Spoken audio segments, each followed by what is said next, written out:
Hi hello everyone, welcome to our channel SSC preparation. So అందరూ ఎలా ఉన్నారు ముందుగా చెప్పండి. I hope all are doing well. So నేను ఎస్ఎస్సి సీజల్ 2026కి ప్రిపేర్ అవుతున్నాను. So I'm SSC aspirant. So ఇంకా నా స్టడీ వ్లాగ్ ఏంటనేది చెప్తాను. ఫస్ట్ 5 o'clockకి లేచిన తర్వాత ఇంక సెషన్ 1లో రీజనింగ్ స్టార్ట్ చేశాను. రీజనింగ్లో కోడింగ్ అండ్ డికోడింగ్ అనే టాపిక్ మీద ప్రిపరేషన్ చేశాను. సో మీరు రీజనింగ్లోని ఏదైనా టాపిక్ ప్రిపేర్ అవ్వండి, కోడింగ్ అండ్ డికోడింగే కాదు, ఏదైనా సరే మీరు ప్రిపేర్ అయినప్పుడు మీరు ఓన్గా ట్రిక్స్ అనేది ప్రిపేర్ చేసుకోండి. సో నేను ఇప్పుడు కోడింగ్ అండ్ డికోడింగ్ ప్రిపేర్ అయినప్పుడు మనకి మెయిన్గా A to Z అనేవి గుర్తుపెట్టుకోవాలి. సో ఆ నెంబర్స్ కానీ అవి కానీ గుర్తుపెట్టుకోవడం ఎలాగా అంటే, ఇప్పుడు పేపర్ ఉంటే రాసేసుకుంటాం, పేపర్ లేకుండా కష్టం కదా. సో మనం ఆ టైంలో గుర్తుపెట్టుకోవాలంటే ముందు మనం ఈజీగా ట్రిక్స్ అనేది మనం గుర్తుపెట్టుకోవాలి, మనమే క్రియేట్ చేసుకోవాలి. సో రీజనింగ్లో ఏంటంటే మనము 30 secondsలోనే క్వశ్చన్ చేయాలి, పేపర్ అనేది యూస్ చేయకూడదు. ఇప్పుడు ఫర్ ఎగ్జాంపుల్ సీజీఎల్ ఎగ్జామ్ ఉంది, సీజీఎల్లో మనకి 25 questions ఇస్తాడు, మనం 15 questions అనేవి పెన్ పేపర్ యూస్ చేయకుండానే పెట్టాలి. అలా పెడితేనే మనం రీజనింగ్లోని ఫస్ట్ అనమాట. ఇంకా ఆ సిలబస్కి ఆ రీజనింగ్ టాపిక్కి మనం ఏదైనా ఇంకా ఎన్ని క్వశ్చన్స్ ఇచ్చినా అప్లై చేయొచ్చు, అదే ఆన్సర్స్ అనేవి కరెక్ట్గా పెట్టచ్చు. సో దానికి మీరు ఏం చేయాలంటే, ఇప్పుడు మనకి కంప్యూటర్లో కదా పెడతారు ఎగ్జామ్, సో మనం పెన్ పేపర్ యూస్ చేయకుండానే క్వశ్చన్ అక్కడే చదివి ఆన్సర్ పెట్టేటట్టు మనం ప్రిపేర్ అవ్వాలి.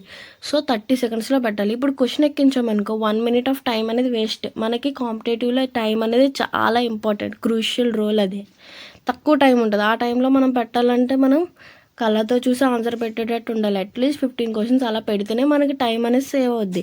సీజన్లో ఇచ్చేదే 1 hour, ఆ 1 hourలో రీజనింగ్ క్వశ్చన్ ఎక్కించే టైంకి మనకి చాలా టైం అయిపోద్ది.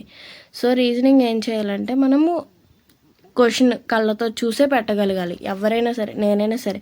సో అలా రావాలంటే మనం ఏం చేయాలి, మాక్ టెస్ట్ అప్పుడు కాకుండా మనం కాన్సెప్ట్ నేర్చుకుంటున్నప్పుడే, మనం కాన్సెప్ట్ నేర్చుకున్నప్పుడు కొన్ని క్వశ్చన్స్ ప్రాక్టీస్ చేస్తాం, కాన్సెప్ట్ నేర్చుకుని దానికి రిలేటెడ్ క్వశ్చన్స్ ప్రాక్టీస్ చేస్తాం కదా. ఆ టైంలోనే నేను కూడా ఫస్ట్ పేపర్ మీద ఎక్కిస్తున్నాను చూడండి, ఎక్కిస్తున్నా కూడా నాకు టైం అనేది సరిపోలేదు. అప్పుడు అనిపించింది ఇలా అయితే కష్టం కదని నేను పేపర్ చూసి మీద చూసి ఆన్సర్స్ పెట్టడం ట్రై చేశాను. సో మీరు రీజనింగ్లో బాగా రావాలంటే ముందు మీకు టేబుల్స్ రావాలి, అండ్ స్క్వేర్ నెంబర్స్ రావాలి, క్యూబ్ నెంబర్స్ రావాలి, ప్రైమ్ నెంబర్స్, ఇవి బాగా నేర్చుకోండి. Cubes, prime numbers 1 to 50, square numbers అయితే 1 to 50 రావాలి, క్యూబ్ అయితే అట్లీస్ట్ 30 to 40 వచ్చేటట్టు ప్రిపేర్ అవ్వండి. సో ఇది ఇంకా నా రీజనింగ్. సెషన్ 1 కంప్లీట్ అయితే నేను ఇంకా సెషన్ 2 వచ్చేసి యాప్టిట్యూడ్లో ratio and proportion topic prepare అయ్యాను. రేషియో అండ్ ప్రపోర్షన్ టాపిక్లో, సో రేషియో అంటే ఏంటి, ప్రపోర్షన్ రేషియో అంటే types of ratios, duplicate ratio, sub duplicate ratio, triplicate ratio, compound inverse ratio, దాంట్లో కొన్ని మోడల్స్ అవన్నీ ప్రిపేర్ అయ్యాను.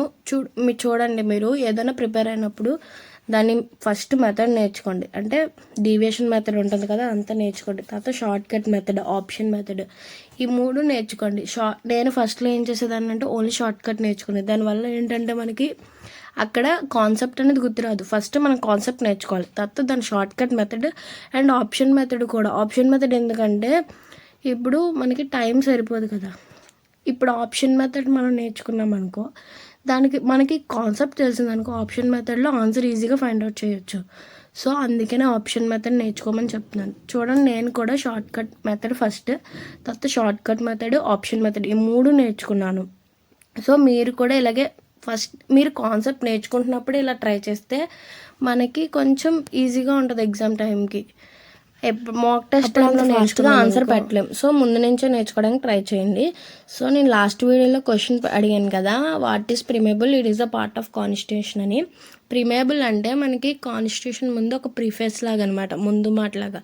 అందులో కొన్ని వర్డ్స్ ఉంటాయి, sovereign, socialist, democratic republic, with the people of India, ఇలా ఉంటుంది.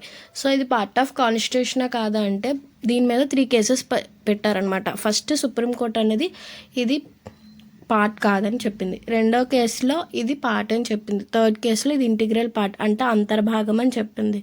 So answer. నెక్స్ట్ క్వశ్చన్ వచ్చేసి హిస్టరీ మీద. మనకి ఆంగ్లో కర్ణాటిక్ వార్ ఉంది కదా, సో ఫస్ట్ వార్ రీజన్ ఏంటి, ఏ ఇయర్లో జరిగిందో నాకు కామెంట్ చేసి చెప్పండి.